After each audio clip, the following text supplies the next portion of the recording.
Hello and happy February. It's Jen DeVita, your real estate solution, and just a quick couple of things I want to get out in this newsletter. Number one, is anybody just feeling like this whole entire month of January flung by? Is anyone feeling like the last couple days of February are just like, I mean, there's just no stopping this year, right? It is off the chain. It's busy. You're going, you're flowing. Have to tell you, ready to do the video, and I wanted to get some of these flyaways up, and I grabbed it, and thank God I caught myself. I'm at the office here, so why was I even thinking there was hairspray in the bathroom? There's not, but I almost grabbed the heavy duty Febreze air freshener for hairspray. So if you are going through your days and they are like a blur, I just want to say, hey, you're doing fine, because that's what I'm telling myself, and to just relax, breathe, take some time for yourself. I'll be doing the same once I leave work here. I am definitely going for a long walk with my dog. Anyway, hello Buccaneers. Tampa Bay Bucks are going to the Super Bowl. Let me tell you, I have not seen this since 2003. Well, we won in 2003. And I still remember that, even though it's like 18 years ago. I remember the entire day, the food that was served. It was a lot of excitement. And I'm not originally from Florida. I'm originally from the north, New York, New Jersey area. But I am definitely a Florida girl now. I've been here long enough. But even back in 2003 when they won, it was so much pride, so much excitement. So obviously may the better team win. Good luck, Kansas City. So, sometimes we have our meetings and we talk about like housekeeping. And so this is just some housekeeping from me to you, whether you're a possible seller or a possible buyer. A couple of things that came up over the last couple of weeks, and I thought I'd just bring it to your attention. Maybe something would apply. The first thing is, I have a listing coming up, and obviously I can't give you the address because that would not be correct. I'm not allowed to do that, but it's going to be coming up in Florida, in the St. Pete area. And the question is, what do we list as it is? You know, can we just get it up and running and see what happens? And the answer is yes, you can do that. The answer from me is you should not do that if there is an alternative. So in this particular situation for this family, one of the sons lives at the mother's home. He's on an oxygen tank. It's a little bit hard for him to get around. And really the home could use a little freshening up before a listing. So the question is, do we go about it, list it now? Of course, we can do showings that are going to accommodate him, so he's not, he can be out of the home, give him plenty of time in advance. We can do that.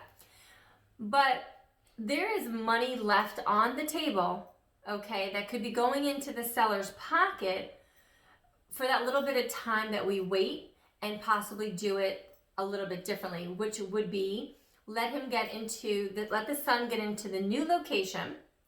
Let us go in there, not me physically. Obviously, this is the seller and the family's decision, but I say us because we are a team. Let us clean everything out. Maybe give it a nice new fresh paint job. We don't need to go remodel everything, but we want to spruce it up, lighten it up.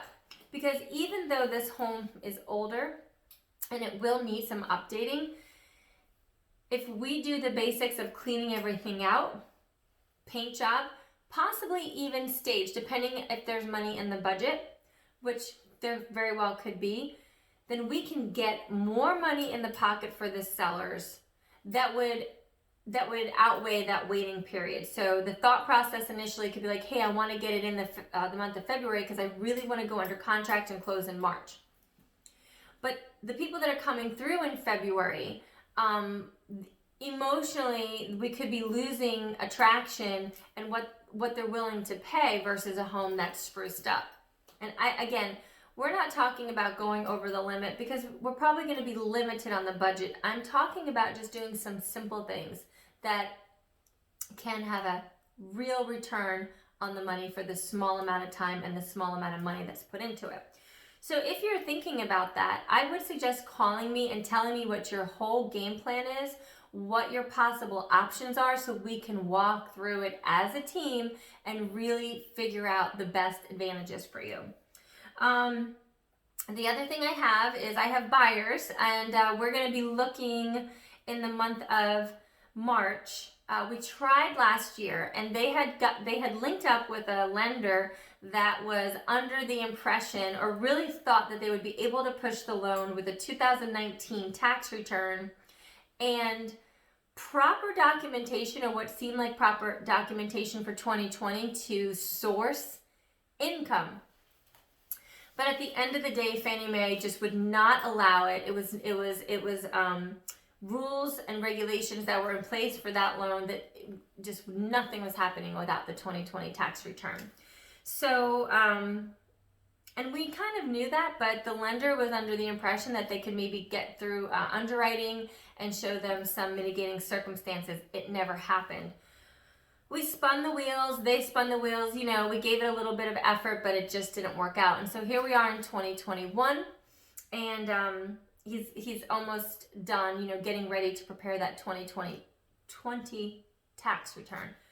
I say all this because I actually had a recent call from a gentleman in Pennsylvania who wants to buy a Florida investment to come down to, but he hasn't filed taxes in a while. So, but he thought because he owned several properties free and clear, that he would be able to use that to obtain the mortgage. And there very well may be programs. I do remember a few years ago there was a loan program where, like if you had like savings or retirement money, and you can put it into like a third-party account, and then they could use that as documented income coming into for you. So there might be that type of program, and I can look into that over the next week or two. But for 99% of the cases, you need your tax return. So if you haven't filed taxes, it's going to be really difficult to get a loan. And it may sound obvious, but here's the deal. There's a lot of people that aren't filing their taxes, but they have money. But they don't want to use all their cash. They want to utilize these low interest rates and get property. It's difficult without the tax returns. And so again, call me, because I have resources that we can get you to, and we can devise a plan. It's all about a plan. It's all about a strategy. And it's all about communication. The last thing I wanted to talk about is in the title industry, in the title world, and something that you may want to think about. Families, are you communicating when it comes to your parents or family homes, when they need to be sold, who will be signing, things of that nature? So as an agent, we're gonna, if it's your parents' home, and you have siblings that are on the estate, of course, we're gonna need documentation for the title company so they know who owns the property. But as the agent, we need to know that too. So we need to know who must sign the listing agreement and who must be signing the contract. And again, there's a lot of people where that's a no-brainer. It's very vanilla. It's husband or it's wife or whatever. But guess what? Things are popping up. That's why I have my notes. Things are popping up that are weird. Like, it was an estate and it looked this way. However, it was written this way. And so my question to you is, if you have family or you have parents that are alive, how is it set up for them if something should happen to one or both of them, how that property will be sold, who in the family will be signing off on the listing agreement, and who will be signing on the contract, and things like that, okay? So there's questions. If you have any questions whatsoever, I hope to be, and I promise to try to be, your real estate solution and either help you with that answer, strategize, give advice, tips, solutions, and or get you over to the appropriate party. So to recap, go Bucks. Do not use air freshener as hairspray. Do the work up front in the home. Don't worry about you losing money. Actually, in Florida, we're one of those states that we don't have to worry about the freezing cold, so everyone's bum rushing in the middle of the spring. We have such a plethora of people that want to buy in Florida. first-time home buyers, primary residents, vacation, second home investors. The list is long. So you can sell in Florida at any time. Around Christmas and New Year's, it gets a little bit slower, but it's minute compared to the whole year. Do your work on your loan. Ask the basic questions. Tax returns, tax returns, tax returns. They're so obvious, and there's a lot of other obvious things, but let's just start with that. And lastly, title. Who owns title on the property? What happens if someone passes away in a family residence or a family home? One or both of the parents pass away or incompetent to sign paperwork.